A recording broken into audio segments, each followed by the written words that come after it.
Hey, assalamu alaikum wa rahmatullahi wa barakatuh, mes chers amis. On se retrouve pour une nouvelle capsule qui va parler de notre sujet préféré, les flammes jumelles observées par l'œil d'un musulman. D'accord.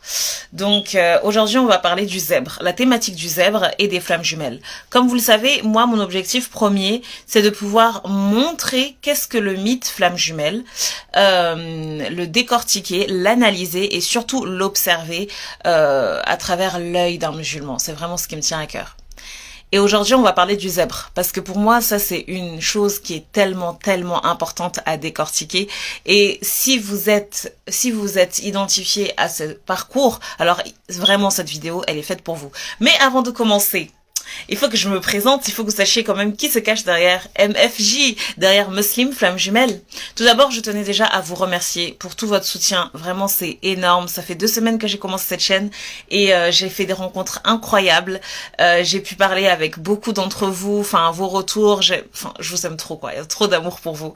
Oh, Seb Specter est là. Donc, ceux qui savent pas, ce sont tout le temps des retransmissions de ma page Insta. Donc, si tu me suis pas sur Insta, je t'invite à aller faire un tour et à me parler. Vraiment, ce sera toujours avec plaisir que je te parlerai. J'espère que tu vas bien, Monsieur Specter. Donc, il fait partie des plus belles rencontres que j'ai faites depuis cette aventure. Ok, donc, qui suis-je? Je suis Litchi, j'ai 25 ans et j'ai beaucoup travaillé sur les sciences humaines. J'ai une formation qui est issue des lettres, de la civilisation arabo-orientale. Donc voilà, ce monde un petit peu mystique, ésotérique, ça me parle beaucoup. Et en fait, j'ai beaucoup eu à cœur de pouvoir en fait faire des recherches et pouvoir faire des connectiques entre ce que nous dit l'islam à travers ce prisme islamique et ce que ce monde ésotérique et ce Coran New Age apporte en fait dans cette lecture du mythe flamme jumelle. Donc voilà, moi j'ai vraiment pour objectif, pour finalité d'écrire un livre qui représentera tout ça. Donc Sab Specter me dit qu'il va bientôt en cours. Ok, mais il écoute le début du live. Oh non, il est trop adorable. Franchement, il est vraiment adorable. Merci, ça me touche vraiment que tu partages ce petit moment avec moi. Alors, le zèbre et les âmes jumelles. Voilà, ce dont il est question. Maintenant, avant de parler de tout ça, il faut savoir que ça vient vraiment de mes lectures personnelles, de mon interprétation. J'ai aucune prétention, j'ai aucune prétention de dire que je détiens la vérité absolue. Je suis vraiment ouverte pour entendre vos réflexions sur le sujet.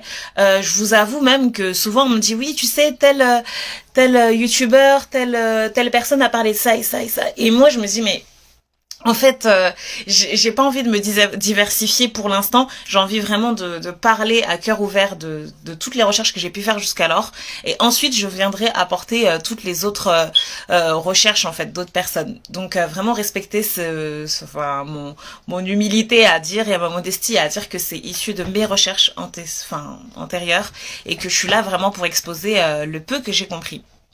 Donc, qu'est-ce qu'un zèbre? Alors un zèbre, c'est une personne qu'on qualifie en psychologie. C'est un terme qui a été élaboré par Madame Fachin en 2008. Elle a écrit à ce sujet parce que elle avait vraiment cette volonté de décrire toute une personnalité atypique qui s'oppose aux neurotypiques, aux gens un petit peu normaux entre guillemets, toujours avec des guillemets. Et elle expliquait. Qu'est-ce qu'elle expliquait? Elle expliquait que en fait, ils ont un fonctionnement particulier, ces atypiques-là. Et dans ces atypiques, il y a énormément de sous-catégories. Et dans ces sous-catégories, elle a estimé quand même qu'il y avait une personnalité qui était assez singulière et qu'elle a dénommée zèbre. D'autres parlent d'eau potentiel, d'autres parlent de surdoué, d'autres parlent de haut QI. Bref, toutes ces catégories rentrent dans cette atypicité, dans ce fonctionnement si particulier qu'est la zébritude, qu'est la zébrité. Et en fait, il faut comprendre que cette chose qui est si identifiable en psychologie, on le retrouve pleinement dans le mythe flamme jumelle parce que c'est fait et c'est acté sur des personnes qui sont totalement dans ce genre de fonctionnement. Alors, de quel genre de fonctionnement je parle? Donc, je vais essayer de citer plein d'éléments qui vont vous permettre de comprendre pourquoi c'est si particulier. Et si tu m'écoutes aujourd'hui, c'est que forcément, je dis bien à 95%, tu l'es aussi.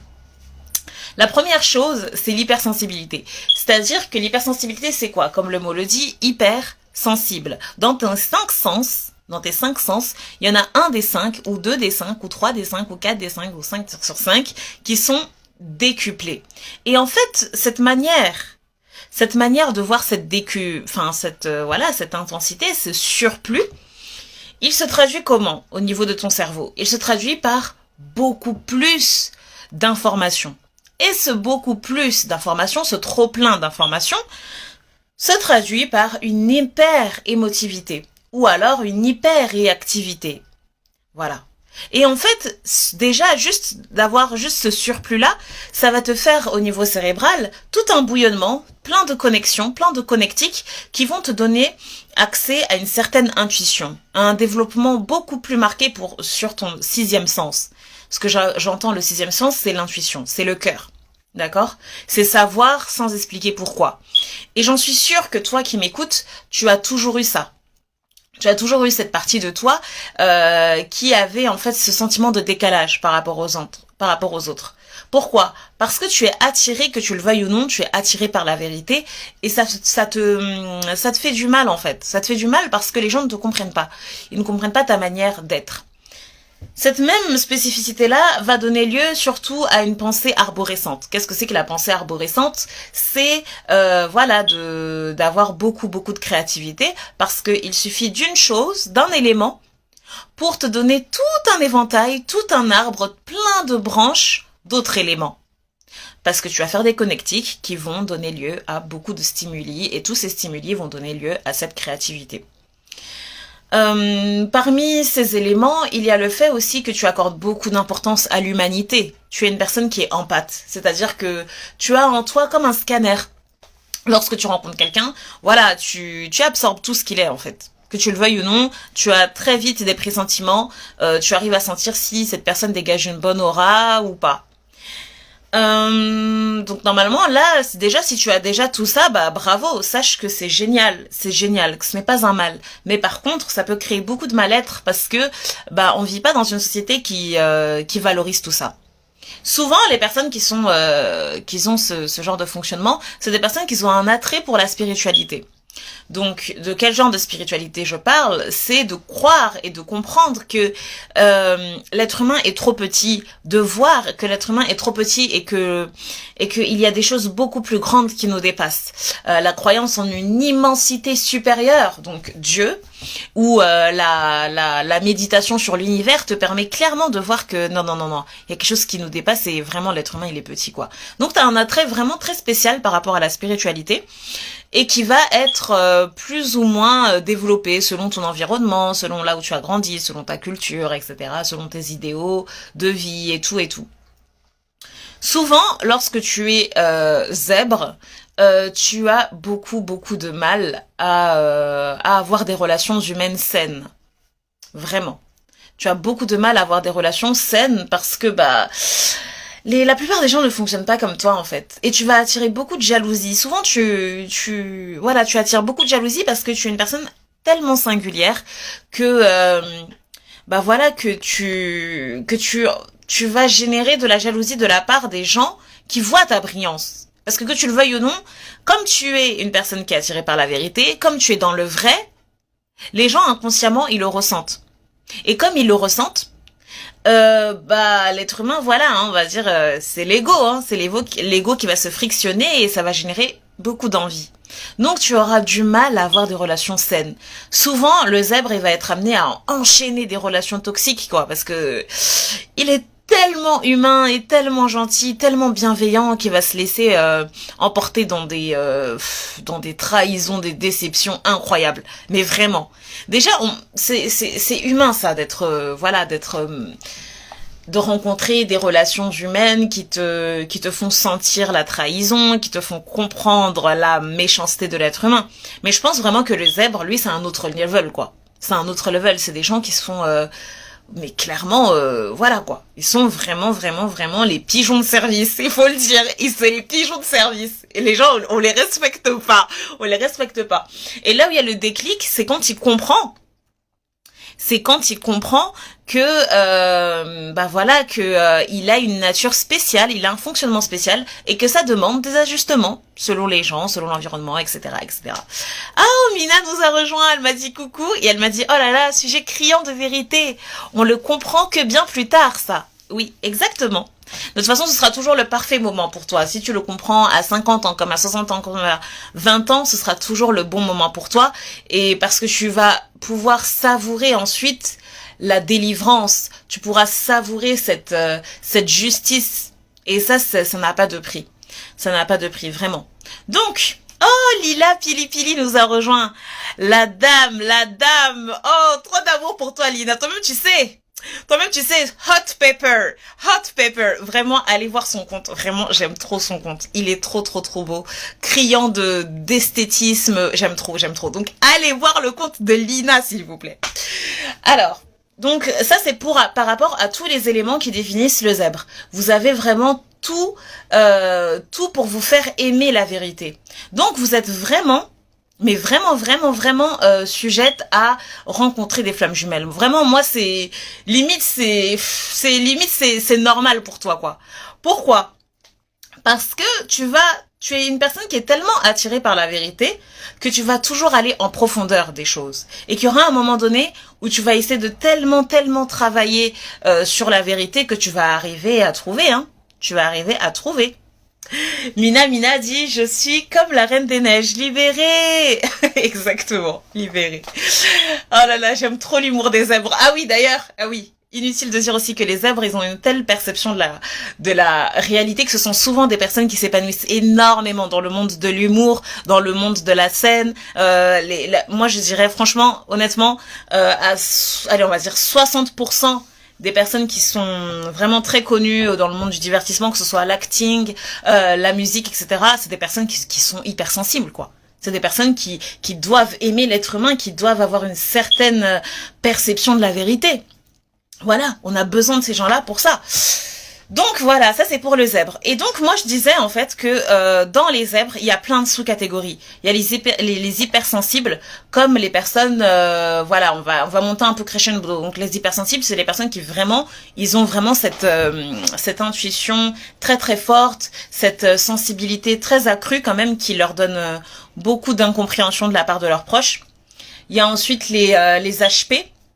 Donc ce qu'on appelle les hauts potentiels, qui c'est un terme voilà qui représente un petit peu toutes ces personnes qui sont dites hauts potentiels. Attention, quand on parle de hauts potentiels, il faut savoir qu'on a plein de formes d'intelligence. D'accord? Il y a une moyenne de 7 formes d'intelligence qui est décriée aujourd'hui dans le monde des experts. Pourquoi? Parce que être intelligent, c'est pas réussir à l'école. Parce que souvent quand j'ai affaire à des personnes que j'accompagne, parce qu'il faut savoir que voilà, j'ai ma boîte aussi de consulting, de life consulting, donc j'accompagne des gens et tout.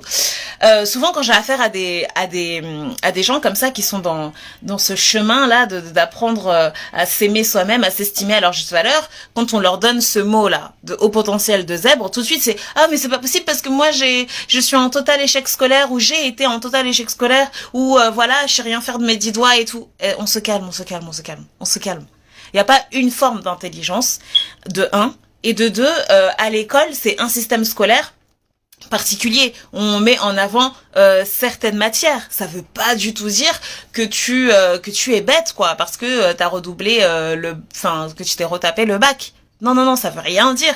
C'est pas parce que t'as fait un CAP cuisine que tu peux pas être zèbre ou que tu peux pas être surdoué. Non, absolument pas.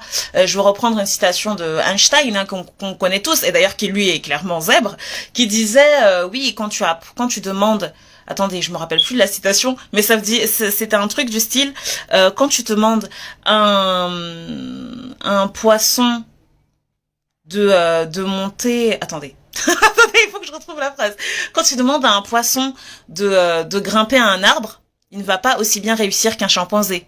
Voilà, vous avez compris un peu l'idée. C'est-à-dire qu'il y a plein de formes d'intelligence, il y a plein de qualités à avoir et à exploiter, et que votre échec scolaire n'est pas du tout significatif de votre niveau d'intelligence. Vraiment, il faut se déculpabiliser de cet échec scolaire et non, au contraire, se dire que voilà, vous êtes fait pour autre chose et qu'il n'y a aucun mal à ça.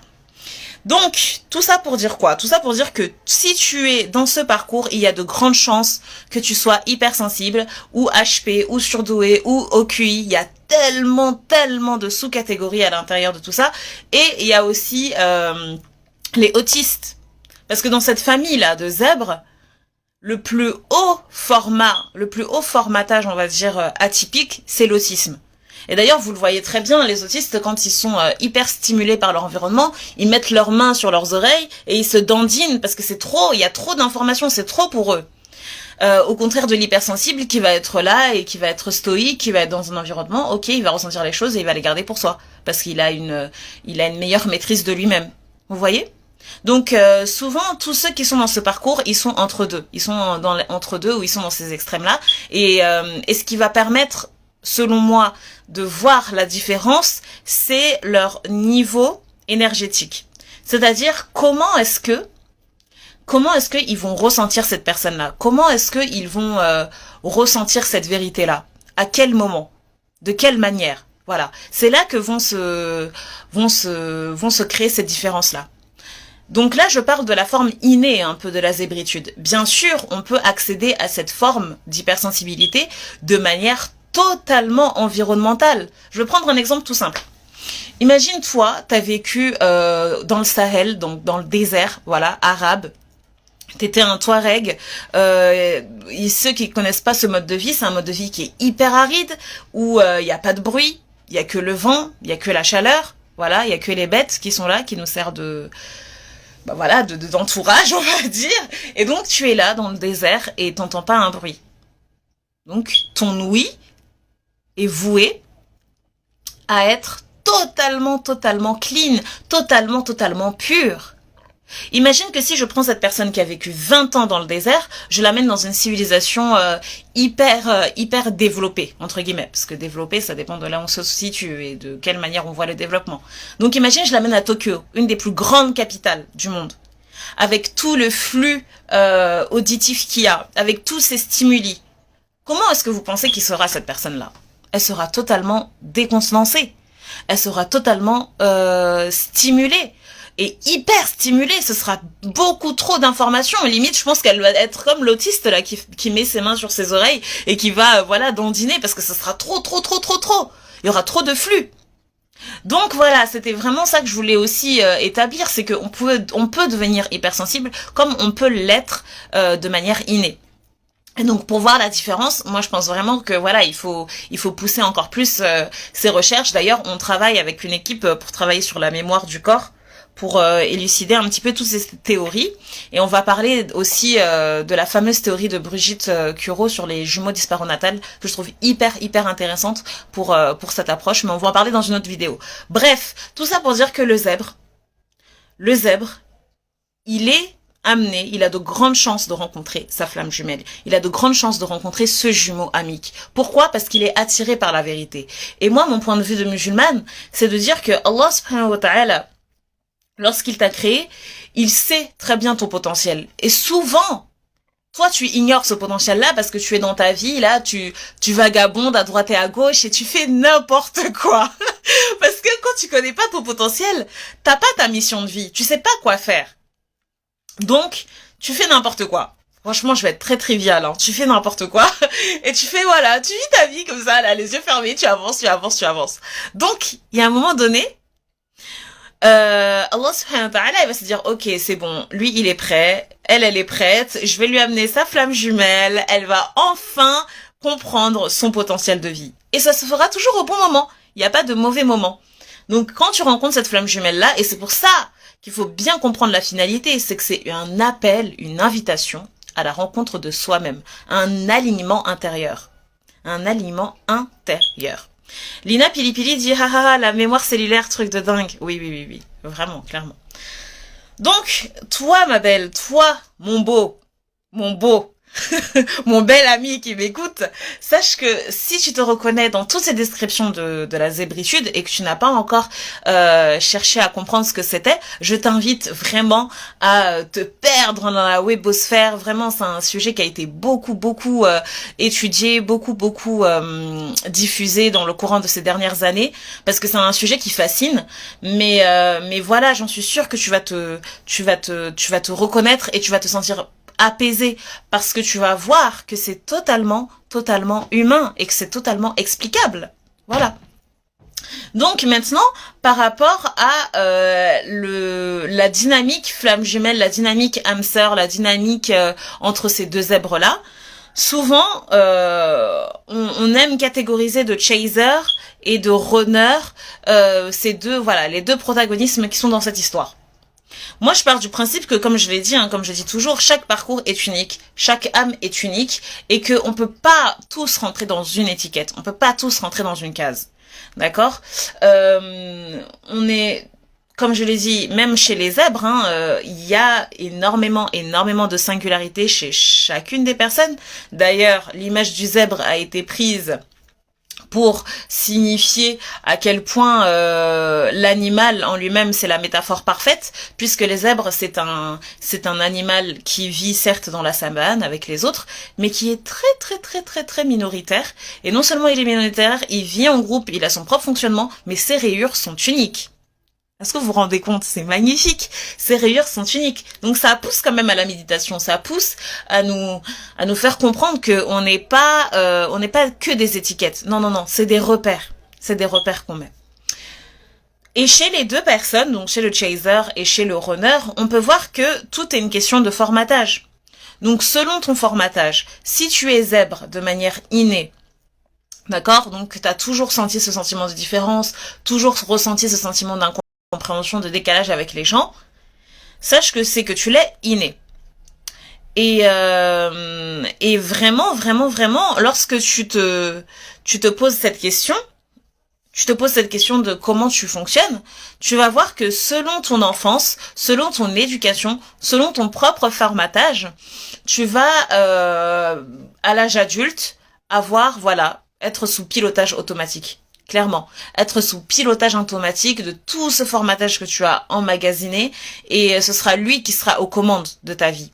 Donc tu vas agir, tu vas parler de manière totalement automatique en fait. Et souvent dans les flammes jumelles et dans les âmes sœurs, donc ce qu'on reconnaît chez le chaser et le runner, on voit que ça correspond beaucoup à la dynamique entre les HPI et les HPE. Donc, qu'est-ce que c'est qu'un HPI? C'est le haut potentiel intellectuel, et le HPE, c'est le haut potentiel émotionnel. C'est une dénomination qu'a créée la psychanalyste Raymond Dazan, qui par son expérience, qui elle est clairement HPE, elle a dénoté que attendez, pause. Chez les HP, il y a une différence. Et elle a énormément écrit sur le sujet. Elle a une belle chaîne YouTube qui en parle. Donc allez voir. Et vous allez comprendre que quand elle parle de la dynamique entre les HPI et les HPE, vous allez retrouver totalement les flammes jumelles, quoi. C'est clairement les flammes jumelles. On n'arrive pas à se comprendre parce que voilà, pour telle personne ça c'est important, pour l'autre personne ça c'est pas important. Et d'ailleurs ce qui est génial dans ce qu'elle dit, c'est qu'elle dit les couples qui veulent se former et qui sont HPI, HPE, venez dans mon cabinet, venez vite vous former parce que vous êtes vraiment voués à l'incompréhension, quoi. Venez vite, c'est urgent. Et ça, c'est génial ce qu'elle fait parce que elle fait de la prévention. Elle fait de la prévention et elle explique que pour le HPI, alors qu'est-ce que c'est que le HPI? C'est celui, qui est dans l'intellect, qui mentalise, qui contrôle. Et le HPE, c'est celui qui se laisse aller, qui est dans l'instant présent, qui a accès à ses émotions. Et que ce choc qui est l'amour, qui est une énergie totalement transcendante, ça va les connecter aussi bien à l'un qu'à l'autre, à leurs failles. Puisque l'autre va voir que, mais en fait, cet autre-là est mon miroir. C'est mon miroir parce qu'il a énormément de ce que j'ai pas, et inversement.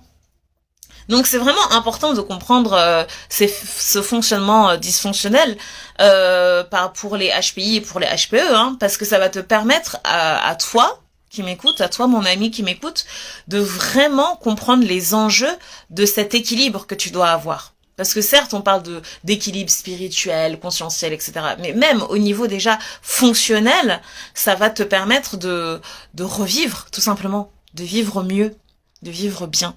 Et ça n'a pas de prix. Ça n'a pas de prix. Vraiment.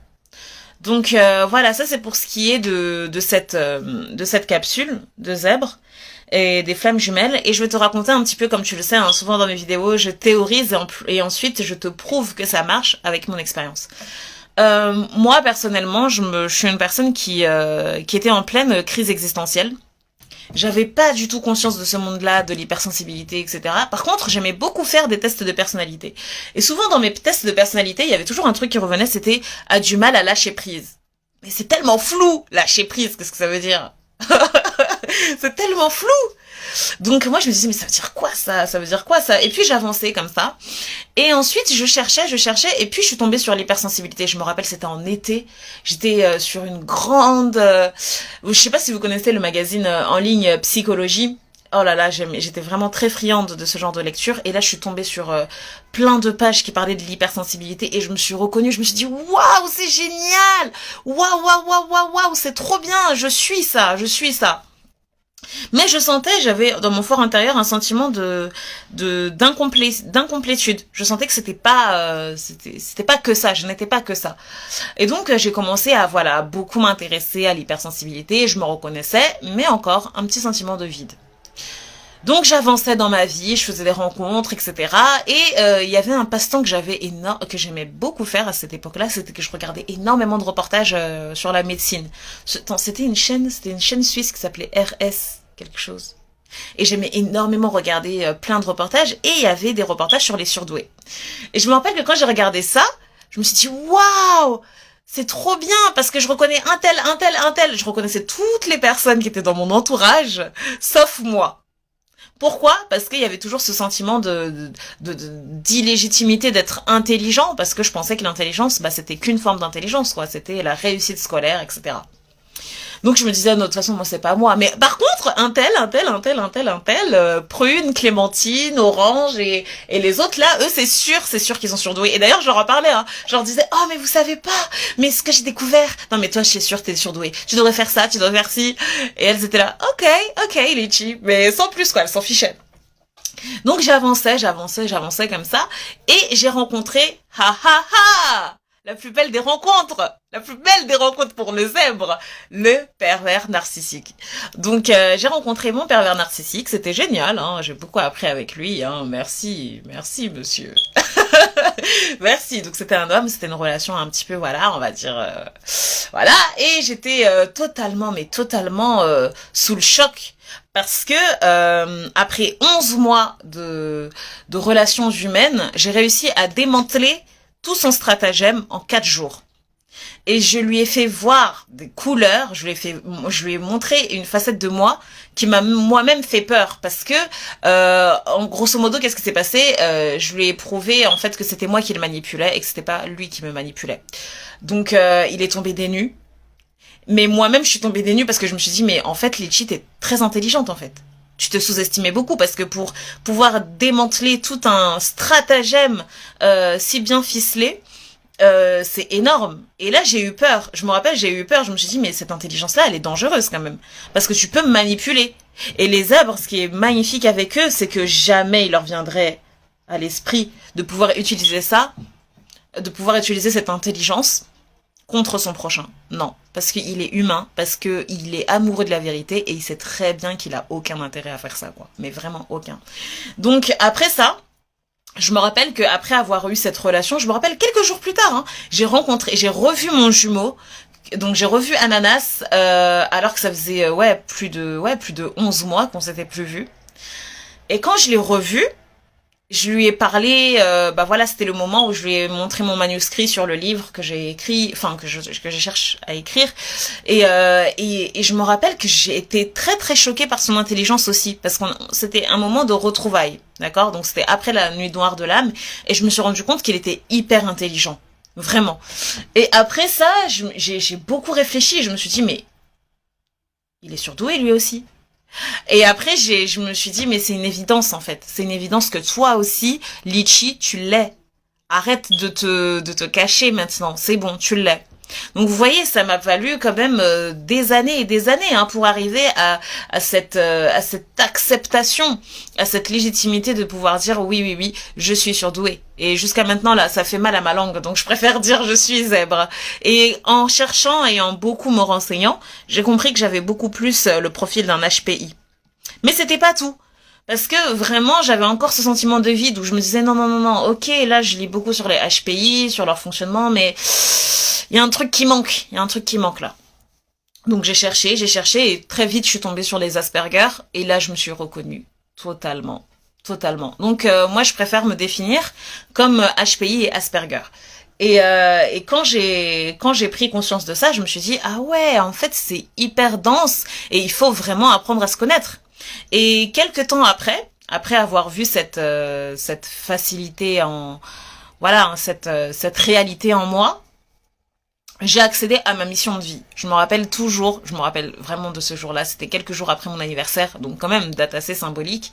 Je me réveille et je me lève avec une conviction qui me prend de l'intérieur, vraiment une conviction viscérale, un appel viscéral d'accomplir certaines choses et plein de signes, hein, bah vous-même vous connaissez, hein, plein de signes qui m'orientent vers ça et je me dis ok, j'ai compris ma mission de vie et ok, je vais la réaliser et depuis je travaille dessus, ça fait quelques années maintenant et je m'épanouis totalement.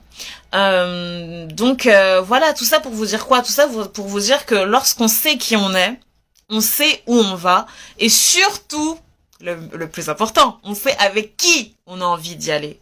Et c'est pour ça que si toi tu te reconnais en tant que chaser, si toi tu te reconnais dans cette relation, eh ben viendra ce fameux moment où tu vas lâcher prise.